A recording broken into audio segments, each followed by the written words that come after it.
Here I am with the Born VZ. I've had it for a week now, and this is my second video. Fortunately, the car's a little bit dirty, and this will be my week-long review. What's it been like to own for a week? That does look nice. In short, TLDR, I absolutely love it. So I'm going to go through some of the practical features, some of the things I've picked up, some of the things I like, some of the things I don't like so much, and yeah, then do a little bit of driving, show the performance, which I know a few people are interested in. So first of all, going around the car,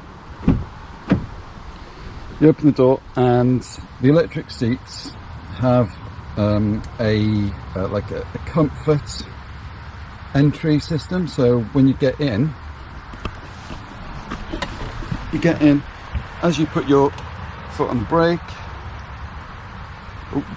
Driver's door open, it slides you back into place where you set it before for your user, and it is per user. And then when you turn off the car, so put it in park, and you get out of the car, which I don't think it actually thinks I've gotten out yet, it will put the seat back into the comfort position. I will go around the rest of the car first, and then we'll look at the driver display and the interface and all of that kind of stuff. Right, plastic. It doesn't really bother me, but I'm sure that will get marked over time. It won't be quite as good as holding up as other cars because it's plastic. But the seats are really nice, upholstered really nice. That's nice. There's a mark in it which was there from when I picked it up, but because it's all this recycled stuff, I expect a few imperfections in it, and I'm pretty sure that's what Seat stroke Cupra would say. It's very comfy in the back with lots of room. That flat floor is really good and means that you don't have legs being poked out of the way everywhere. Charging exactly as you would expect. There's like some cover that goes over there when it's closed. Type 2 there, and when you open that you've got CCS, so for home and then for on the road.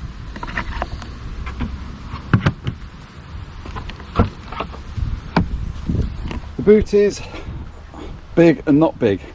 It's awkward to describe.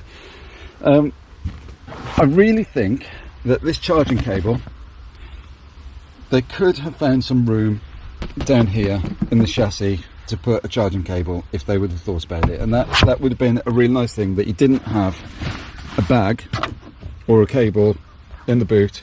I'll just put it around one of the hooks there to stop it sliding around the boot. This is my dog cover for the back seat, but you can get a decent amount of stuff in. You know, it's probably Golf sized boot, but it's not Octavia sized boot, so it's good. But you know, it's it'll be fine for most things, and the 60/40 split rear seats is very useful, and I may at some point put the dual level boot floor in, because then that would be nice to have a completely flat loading surface, but I'm not desperate at the moment. Okay, we don't need to do the back again, and then the other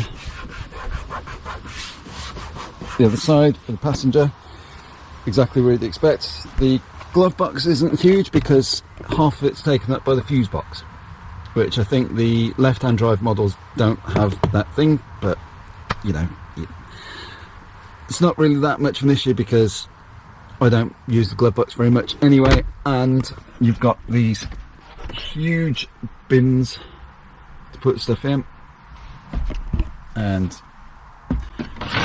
here as well, so you won't have a problem with storage space anyway. Okay, that's how the seats are configured, that's how practicality of the car is. You've got the door lights there, that's when it's dark, shine a big Cupra logo onto the floor, which is a bit blingy. Okay, now into the car, shift forward, okay. Right, infotainment system, it's really good actually.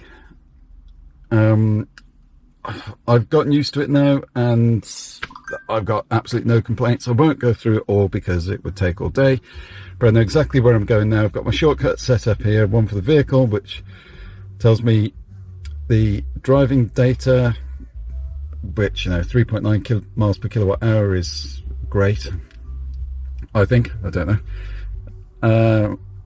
Then you've got your driver assists, vehicle and like interior, that's where you can set your head-up display to the position, etc.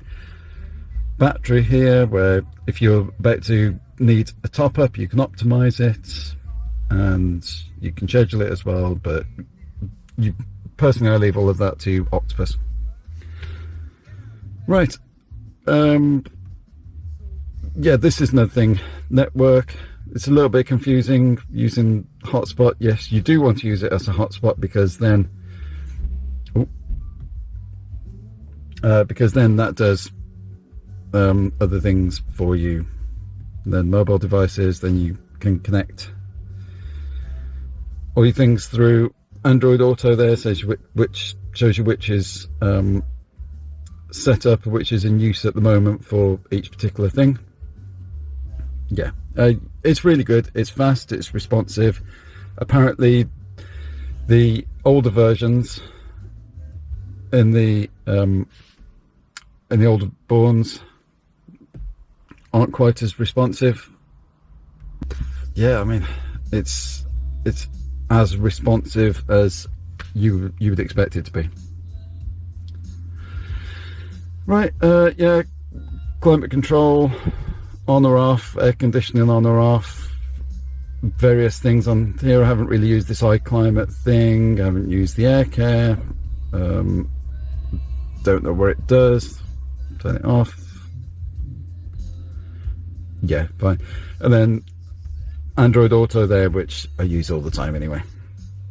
Swap between the two things or just make it full screen on the maps.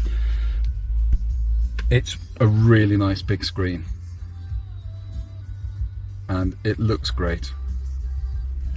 The head-up display, I find I have to move slightly to the right in the seat for it to look perfect. In my usual position in the middle of the seat, it slightly fades a little bit, and I don't think the optimal viewing position is directly in the middle of the seat. It doesn't bother me too much, but I don't think that's quite right. This display you can set to show whatever you want, really. You've got these buttons here which control what's shown on there, or you can press that to make it, now you can operate the head-up display and change all the things that are on the head-up display, which I don't want to do because it works fine for me. You can now operate the cluster. So yeah, this button is to speak to the car or Android Auto, skip forward and back on the music. Okay, I don't know, I never use it. That selects between what you're controlling there, and then view changes what you're looking at, and that switches between different things on there. The light cluster button you will never touch, apart from the these things here, buttons to directly control the heating for the rear window and the front window, but also you can put fog lights on as well if you want to. It's interesting, as you put your fingers near to it, it lights up. But you can also control all of that stuff from here as well, but it's physical buttons like people keep asking for.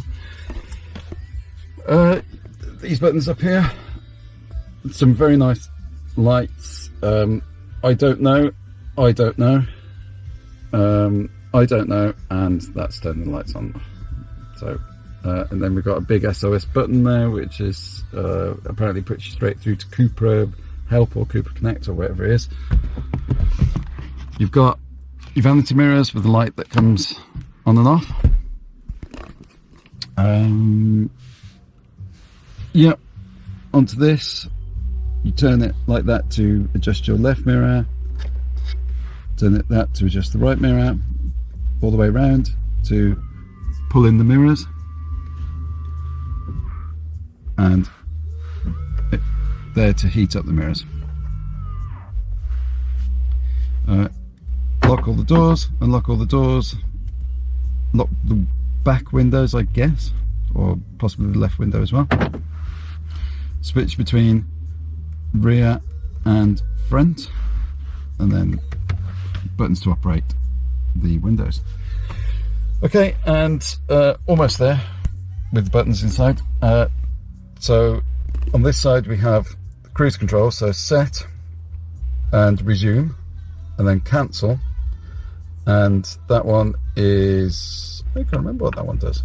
Oh yeah, whether it changes from adaptive cruise control or limiter, and I keep it on adaptive. Yeah, there we go. This one is to alter the cruise control, and this one, when you've got the adaptive cruise control on, sets the distance. There you go, that green thing there. So keep you quite far away, or keep you near, or somewhere in the middle. Volume up or down.